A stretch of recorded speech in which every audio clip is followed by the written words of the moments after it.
If I could send a bodybuilding guide to my younger self so he could build the physique of his dreams even faster, this would be it. So the first thing I tell him, train every part of your body. The mistake that I made in the past is I would just be in my room and I would just do push-ups. So I would train my chest pretty well, I would train my fundamentals pretty well, my triceps fairly well, but the rest of my physique was just left untouched. I had this physique where I had a fairly big chest for my stature, fairly big chest, okay shoulders, okay triceps, but the rest was just trash. It just couldn't compare to my chest, shoulders, and triceps. My biceps were small because I had this weird mentality, and I'd learned on YouTube videos. I heard that you could build big biceps with just chin ups, so I kind of followed that advice, and it didn't really serve me well. So I had this physique where I had really small arms, like a torso dominant physique, you know. Some people call it that. Torso dominant physique. It's a physique where you have a fairly good chest, fairly good shoulders, but the rest is just horrible. Your arms are small, your arms are tiny, you have puny legs. And yeah, I had small legs. I still have small calves though, but now my quads and my hamstrings are massive. So the thing I tell him, train every part of your body. Especially as a beginner, the younger I was, the more singular focused I was on certain body parts. So I remember when I was really, really young, I was only focused on my abs. I only wanted six pack abs because I thought girls would like me more if I did have six pack. Then when I got older, it was more like abs and chest. Then when I got a little bit older, it was abs, chest, shoulders. And then over time, I started just wanting to have a big physique in general, big muscles overall. And now I train every single part of my body. Calves, okay, not every single part. I don't like train my ears or something, but my calves, quads, hamstrings, back, shoulders, chest, triceps, traps. I would say I don't really train my neck really, really hard, but often when I do trap exercises, my neck also kind of grows a little bit, so my neck isn't too small because my traps are really big. But I think it's really important. I don't really want to look back in a few months, a few years, and see certain body parts that are really, really big. But then, because other body parts couldn't really keep up because I didn't really train them hard enough, my feet just look super balanced. Sometimes it look even worse than if you were just smaller but had a balanced physique. Because the fact that you have some muscles that are really overpowering other muscle groups, it makes those other muscle groups look even smaller, and that just looks sad. So don't. I wish I started training every part of my body and really taking it seriously when I was younger. Second thing, slow, clean bulk. That's something that I didn't necessarily do super wrong. I started bulking fairly quickly, but the mistake that I made is that after a few months after my first bulk, I went through like a period of almost a whole year without bulking, just maintaining, staying at the same body weight, and just aiming to still build muscle. And of course, you can still build muscle even whilst on maintenance calories, even at the calorie deficit. But to maximize gains, I think we can all agree that to maximize gains, you need to be in a caloric surplus. And if I had spent more time, more of my training time, my training years, bulking, I would definitely be bigger than I am now. And a simple way to bulk is simply just to track your calories. I remember my first bulk, I just ate and ate and ate, and I didn't really track my calories. And because I thought it was so complex, in my head, it seemed like such a complicated concept. I thought it was super difficult to do, that it took so much time. It actually doesn't take that much time. Like literally, it doesn't take that much. It's not that hard. It's not even close as hard as I thought it was. It's very simple. I have an app on my phone, so the way I track my calories, I have an app on my phone that's completely free, not sponsored by them. You see my follow account, I can't be sponsored by my fitness pal. I have an app called my fitness pal on my phone, and on the app I can simply track my calories. Firstly, I put in when you first get the app, you put in when you create your account, you put in your height, your weight, your daily kind of activity level, your age, your gender, and then you also put in your goal. What weight do you want to reach? Do you want to lose weight or gain weight? And then you just put in how quickly you want to gain weight. So I would recommend you, if you're a complete beginner and you haven't trained before, I would recommend you to gain between 1 and 2 kilograms per month. I think that's a really good range because if you go too much over that, you might run into the problem that you gain too much fat. So I think 2 kilograms per month, especially as a total beginner, is a good thing because you're a beginner, you have this concept of you have this thing of newbie gains. So we gain muscle a lot faster in the first year, first few months of training than afterwards. So I think a bigger caloric surplus would make more sense as a beginner. So 2 kilograms per month would make sense if you're a complete beginner because you can gain more muscle quicker.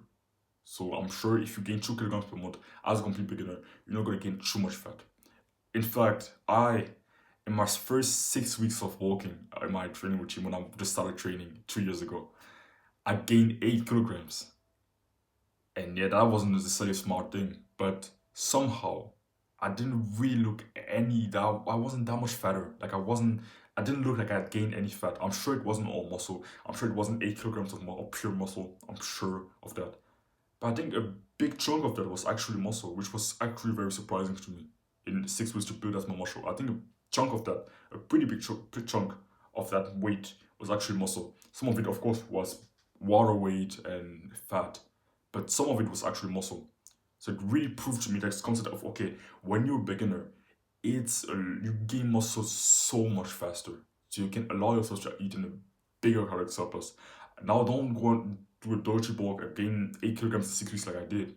But I think 2 kilograms per month for a long period of time, especially as a beginner, can work really, really well. And then if you're not necessarily in the complete novice stage anymore, then what I'm doing right now, I'm gaining 1 kilogram per month. I'm going to do this for the next like 6, 7 months.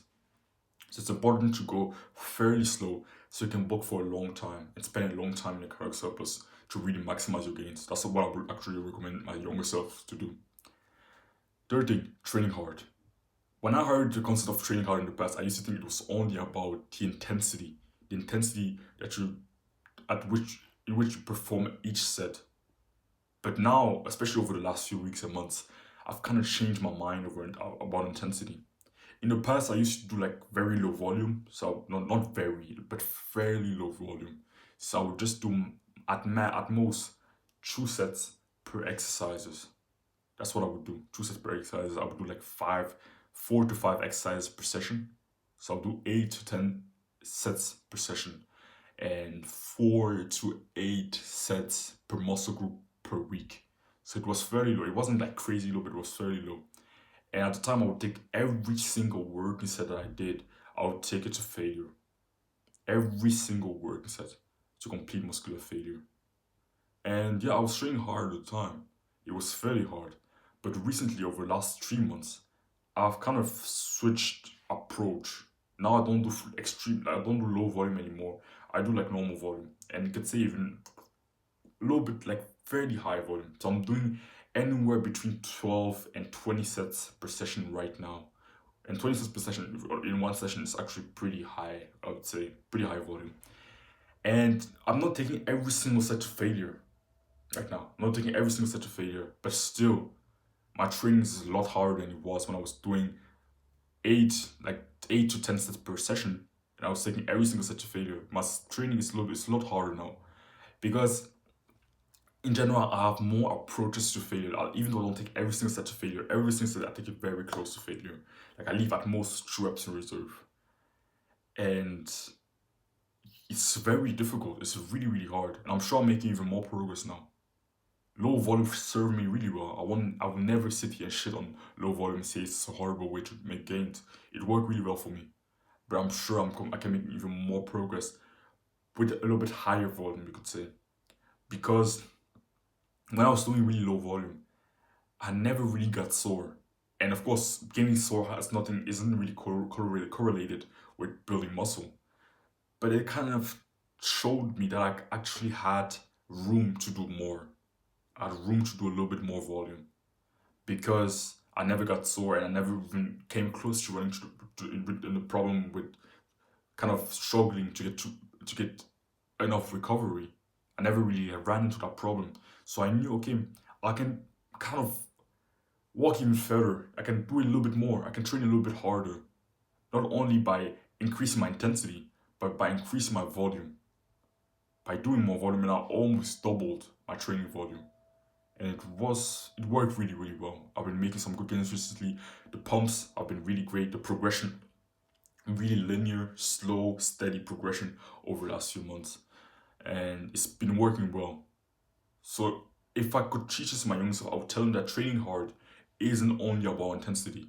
Intensity is a big part of it, but volume is also really important, and even exercise selection, like the exercise that you choose. Certain exercises are a lot easier than others, and if an exercise is harder than another exercise, doesn't necessarily mean that it's a better exercise, of course. But sometimes doing those hard, grueling, painful exercises, so very often those exercises are actually very effective exercises. Like for example, an exercise I did today was behind the back cable lateral raises, and it was really painful. Like on every, I did like 3 sets of that, so total 6 sets because I have to do like 1 arm at a time. But after each set, my shoulders were just burning so much, and the last few reps was just so painful. But it's a super effective exercise. The mind muscle connection is really good. So in general, you want to look for exercises that really give you fairly good mind muscle connection. And those exercises, because they give you good mind muscle connection and you feel great burn in them, they are most of the time really difficult. For example, for me, the behind the back cable ladder raises, it was painful. It really hurt. Another example of an exercise that really hurt today was I did inverted skull crushers. Skull crushers kind of with your body weight. You don't use a barbell, but you kind of hold a bar like this and you go pretty much a body weight version of skull crushers. And it was also really painful in my triceps. Or maybe, for example, for legs, leg press. It's a really painful exercise for me. The mind muscle connection is crazy. It burns like crazy in my quads. So sometimes training hard isn't only about intensity. My philosophy right now is that training hard is about intensity, volume, and exercise selection. Are you choosing hard, basics, difficult, painful exercises? Yeah. The fourth thing I would teach him, progressive overload. I would really try to glue this into his head because the mistake that I made and the reason why I spent a long time not progressing, I hit like a plateau for months and months and months and months and months. And the simple reason why I hit that plateau, I wasn't even intentionally trying to progress. I've taught this in so many of my videos, but it's so important. I wasn't even intentionally aiming to progress, aiming to do more. So I sat there and I had this mindset, this philosophy, this weird thing in my brain, and I thought to myself, okay, powerlifting and bodybuilding are completely different sports, and the concepts that apply to powerlifting and gaining strength don't really apply to bodybuilding. And I thought to myself, okay, progressive overload is something for powerlifting.